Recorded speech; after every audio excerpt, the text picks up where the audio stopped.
لڑکی کو بیماری کی وجہ سے مسلسل لیکوریا کی شکایت ہو، پانی مسلسل نکلتا ہو، تو کیا اسے ہر نماز کے لیے وضو کرنا ہوگا؟ اور وہ پانی اگر کپڑوں پہ لگ جائے تو کیا کپڑے چینج کرنے ہوں گے؟ کیا ہوگا؟ نیز اگر فجر کے لیے وضو کیا تو کیا اسی وضو سے اشراق اور چاش کی نماز پڑھی جا سکتی ہے؟ یہ مسئلہ یہ ہے کہ دیکھیں، اس پانی کے نکلنے سے وضو بہرحال ٹوٹ جاتا ہے۔ خواتین کو جو مینسز کے ایام میں جو مینسز آتے ہیں نا، وہ تو مینسز ہیں، ان میں تو نماز بھی معاف ہے، روزہ بھی معاف ہے، روزے کی قضا کرنی پڑے گی، نماز کی قضا نہیں کرنی پڑے گی۔ لیکن مینسز کے علاوہ جو کسی بھی خاتون کو جو بھی پانی آتا ہے، بلیڈنگ ہو، چاہے وہ بلڈ ہی کیوں نہ آ رہا ہو، تو شریعت کی اصطلاح ہے، اس کو استحاضہ کہا جاتا ہے۔ استحاضہ کا مطلب یہ کہ مینسز کے علاوہ جو بلیڈنگ ہو رہی ہے یا اور بھی کوئی بھی نجاست جو نکل رہی ہے، وہ سب استحاضہ ہی کے حکم میں آتی ہے۔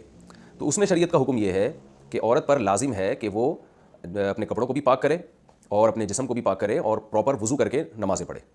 یعنی بار بار بھی اگرچہ اس کو وضو کرنا پڑے تو اس کو بار بار وضو کرنا پڑے گا۔ لیکن ایک کنڈیشن ایسی ہوتی ہے کہ جس میں وہ عورت معذوروں کی فہرست میں داخل ہو جاتی ہے۔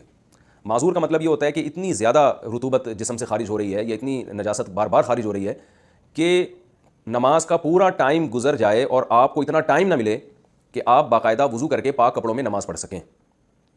میں دوبارہ اس کو آسان لفظوں میں بتاتا ہوں۔ یعنی زندگی میں کبھی بھی ایسا ہو جائے نا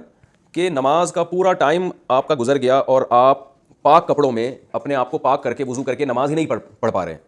مثال کے طور پر ہم مغرب سے عشاء کی نماز کا ٹائم لے لیتے ہیں، یہ بہت تھوڑا ہوتا ہے۔ فار ایگزامپل، سورج غروب ہو رہا تھا 6:30 پہ اور عشاء کا وقت داخل ہو رہا ہے 7:30 پہ، تو 1 گھنٹے کا ٹائم آپ کے پاس ہے۔ ایک مثال دے رہا ہوں میں سمجھانے کے لیے۔ اب کسی خاتون نے 6:30 بجے وضو کرنے کے لیے مغرب کی نماز کا یعنی ارادہ کیا اور وضو کرنے کے لیے وہ گئیں۔ اب انہوں نے دیکھا کہ بھائی میں وضو کر کے مصلی تک پہنچتی ہوں اور مجھے یہ پانی آنا شروع ہو جاتا ہے، یعنی میرے کپڑے ناپاک ہو جاتے ہیں کیونکہ اس پانی کے نکلنے سے وضو ٹوٹ جائے گا۔ تو انہوں نے دیکھا کہ بھائی میں جیسے ہی مصلی تک پہنچتی ہوں، نماز پڑھتی ہوں، یا تو نماز سے پہلے یا نماز کے دوران، یعنی سلام پھیرنے سے پہلے ہی جو ہے وہ وضو ٹوٹ جاتا ہے۔ تو وہ دوبارہ وضو کریں، پھر نماز کے لیے جائیں تو دیکھا پھر جو ہے نا اس طرح وضو ٹوٹ رہا ہے۔ تو 1 گھنٹے کے دوران ان کو ایک دفعہ بھی ایسا ٹائم نہیں ملا کہ جس میں پراپر پاک کپڑوں کے ساتھ وہ وضو کر کے نماز پڑھیں، پورے 3 فرض ادا کریں، اس میں سنتیں نہ ملائیں، 3 فرض ادا کریں، اور ان 3 فرض میں ایک دفعہ بھی ان کا وضو نہیں ٹوٹ رہا، یعنی ہر دفعہ وضو ٹوٹ رہا ہے، سوری۔ تو یہ اس کی علامت ہے کہ بھئی وہ نماز کا ایک ٹائم بھی، یعنی نماز کا پورا ٹائم ان پہ گزر گیا اس حال میں کہ ان کے لیے پاک ہو کر وضو کرنا پاسبل ہی نہیں رہا ہے۔ تو شریعت ایسی خاتون کو حکم دیتی ہے کہ یہ معذور میں داخل ہے۔ تو ایک ٹائم بھی نماز کا اگر اس حالت میں گزر گیا، جیسے مغرب کا ٹائم بہت تھوڑا ہوتا ہے، کسی نے تجربہ کر کے دیکھا بھائی 6:30 سے لے کر 7:30 تک 1 گھنٹے کا ٹائم ہے نماز کا، اس میں نماز قضا ہو جائے گی۔ تو اس پورے ٹائم میں کسی خاتون کو یہ اندازہ ہو گیا، یہ یعنی اندازہ لگانے کے لیے یاد رکھیں، یہ ضروری نہیں ہے کہ پریکٹیکل کریں بھی وہ، یعنی بار بار جائیں وضو کریں، ایسا کر لیں کہ ایک دفعہ وضو کر کے پوری نماز پڑھ کے دیکھیں کہ اس میں ٹائم کتنا لگتا ہے۔ تو اس ٹائم سے ان کو اندازہ ہو جائے گا کہ اس ٹائم کے اندر دوبارہ میرا وضو ٹوٹ رہا ہے کہ نہیں ٹوٹ رہا۔ تو اگر دوبارہ اسی ٹائم کے اندر وضو ٹوٹ رہا ہے تو یہ اس کی علامت ہوگی کہ بھئی آپ پورا ٹائم بھی پاک ہو کے نماز نہیں پڑھ سکتی، لہٰذا ایسی کنڈیشن میں آپ شریعت میں معذوروں کی فہرست میں داخل ہو جائیں گی۔ تو آپ پر پھر یہ شریعت یہ حکم دیتی ہے کہ جب ایک دفعہ بھی ایسا ہو جائے تو اب ایسی خاتون کے لیے پورے ٹائم کے لیے ایک دفعہ وضو کافی ہے، وہ ایک دفعہ وضو کریں، اسی سے فرائض بھی پڑھیں، سنتیں بھی پڑھیں، نوافل بھی پڑھیں۔ جب وہ ٹائم گزر جائے گا تو اگلی نماز کے لیے ان کو دوبارہ وضو کرنا پڑے گا، اور جس مرض میں وہ معذوری میں مبتلا ہوئی ہیں اس مرض کی وجہ سے یعنی اس لیکوریا کی وجہ سے وضو نہیں ٹوٹے گا۔ تو یہ مسئلہ ہے معذور کا۔ اب ایک دفعہ جب یہ ہو گیا نا، جیسے مغرب سے عشاء کے دوران تجربہ کر کے دیکھ لیا بھائی پورا ٹائم گزر جاتا ہے اور اتنی فرصت نہیں ملتی کہ پاک ہو کے نماز پڑھ سکیں، تو اب یہ نہیں کہ ہر نماز میں اتنا ٹائم گزرے، ایک نماز میں بھی جب اتنا ٹائم گزر چکا ہے کہ آپ پاک ہو کر وضو نہیں کر سکتے، تو اب جب ایک دفعہ ایسا ہو گیا تو آپ معذوروں کی فہرست میں داخل ہو گئے۔ اب ہر نماز میں آپ نے صرف ایک ہی وضو کرنا ہے اور اسے فرائض، واجبات، سنت، نوافل جب تک ٹائم باقی ہے آپ وہ تمام نمازیں آپ اسی وضو سے پڑھتے رہیں، یعنی لیکوریا کی وجہ سے آپ کا وضو نہیں ٹوٹے گا۔ اور اس میں اب یہ بھی ضروری نہیں ہے کہ پورا ٹائم آپ کا جو ہے یعنی اسی میں لیکوریا میں گزرے، یہ ضروری نہیں ہے، بلکہ پورے ٹائم میں ایک دفعہ بھی اگر بلیڈنگ ہو گئی یا پورے ٹائم میں ایک دفعہ بھی اگر نجاست اس یعنی خارج ہو گئی، وہی والی نجاست جس میں بیماری ہے،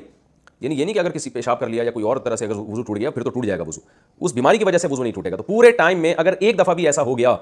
کہ یعنی وہ عذر لاحق ہوا اور ایک دفعہ بھی ایسا ہو گیا تو یہ خاتون معذور ہی رہے گی۔ یعنی پہلی دفعہ میں تو یہ ضروری ہے کہ پورا ٹائم گزر جائے اور پاک نہ ہو سکیں، اگلی دفعہ میں یہ ضروری نہیں ہے کہ پورا ٹائم گزر جائے، بلکہ پورے ٹائم میں ایک دفعہ بھی اگر بلیڈنگ ہوئی تو بھی وہ معذوروں میں ہی داخل رہیں گی۔ اب معذوروں سے صحت مند لوگوں کی فہرست میں آنے کے لیے یہ ہوگا کہ پورے ٹائم میں ایک دفعہ بھی بلیڈنگ نہ ہو، یعنی آسان لفظوں میں یوں بتاتا ہوں کہ معذوروں کی فہرست میں داخل ہونے کے لیے تو شرائط مشکل ہیں، پورے ٹائم گزر جائے آپ کو وضو اور نماز آپ مکمل نہ کر سکیں پاکی کی حالت میں، کسی بھی ایک نماز کا جب پورا ٹائم گزرے گا اس طرح سے تو آپ معذوروں کی فہرست میں داخل ہو جائیں گے۔ لیکن معذوروں کی فہرست میں داخل ہونے کے بعد پھر اس فہرست میں باقی رہنے کی شرائط بہت آسان ہے۔ اس فہرست میں باقی رہنے کے لیے اتنا کافی ہے کہ نماز کے پورے ٹائم میں ایک دفعہ بھی وہ عذر لاحق ہو جائے، جس بیماری میں آپ مبتلا ہیں، ایک دفعہ بھی ہو گیا تو اس کا مطلب ابھی بھی معذوروں میں داخل ہے۔ تو معذوروں کی فہرست سے نکلنے کے لیے اب یہ ضروری ہے کہ کسی نماز کا پورا ٹائم آپ پہ گزر جائے اور ایک دفعہ بھی عذر لاحق نہ ہو۔ مثال کے طور پر مغرب اور عشاء کی 1 گھنٹے میں آپ نے ٹرائی کر کے دیکھ لیا بھائی آپ پاک ہو کے وضو کر کے نماز نہیں پڑھ سکتے، تو اس کا مطلب یہ ہے کہ آپ معذوروں کی فہرست میں داخل ہو چکے ہیں۔ اب آپ نے دیکھا کہ عشاء کے وقت سے لے کے صبح صادق تک پورا ٹائم گزر گیا، ایک دفعہ بھی اگر لیکوریا ہوا ہے اور بلیڈنگ وغیرہ ہوئی ہے تو بھی آپ معذور ہیں، اور ایک نماز کا ٹائم ایسا آیا جیسے ظہر سے لے کے عصر تک کا ٹائم پورا ایسا ٹائم آ گیا کہ اس میں ایک دفعہ بھی بلیڈنگ نہیں ہوئی، تو اس کا مطلب آپ دوبارہ صحت مند لوگوں کی فہرست میں داخل ہو گئے ہیں، اور وہی حکام ہیں جو صحت مند لوگوں کے ہوتے ہیں۔ تو یہ جو میں نے مسئلہ بیان کیا یہ صرف لیکوریا کی مریض خواتین کا نہیں ہے، بلکہ ہر وہ شخص جو معذور ہو، چاہے مرد ہو یا عورت۔ بعض مردوں کو یہ بیماری ہوتی ہے، پیشاب کے قطرے ان کے ٹپکتے رہتے ہیں، بار بار وضو ٹوٹتا رہتا ہے۔ بعض لوگوں کو گیس کی بیماری ہوتی ہے، ہوا بہت زیادہ خارج ہوتی ہے ان کے پیٹ سے تو وہ وضو نہیں روک سکتے۔ بعض لوگوں کو کوئی زخم ہے جس میں پیپ پڑ گئی اور وہ پیپ نکل کے بہتی رہتی ہے۔ تو سب کا یہی حکم ہے کہ پورے ٹائم میں اگر ایک دفعہ بھی آپ کو ٹائم نہیں ملا پاک ہو کے وضو کرنے کا تو اب آپ معذور میں فہرست میں داخل ہو گئے۔ اب ہر نماز کے لیے بس ایک وضو کیا کریں، اور وہ جو عذر آپ کو لاحق ہوا ہے جیسے کوئی زخم ہے جس سے پیپ نکلتی رہتی ہے، یا کوئی جو ہے پیشاب کے قطرے نکلتے رہتے ہیں کسی کو، تو اس عذر سے پھر اس کا وضو نہیں ٹوٹے گا، پورے ٹائم کے لیے ایک وضو کافی ہے۔ اور ہاں کوئی نماز کا پورا ٹائم ایسے گزر گیا جس میں ایک دفعہ بھی وہ عذر لاحق نہیں ہوا، تو پھر ایسا شخص یا ایسی خاتون دوبارہ صحت مند لوگوں کی فہرست میں داخل ہو جائیں گی۔ میرا خیال ہے سمجھ میں آ جانا چاہیے اتنی تفصیل کے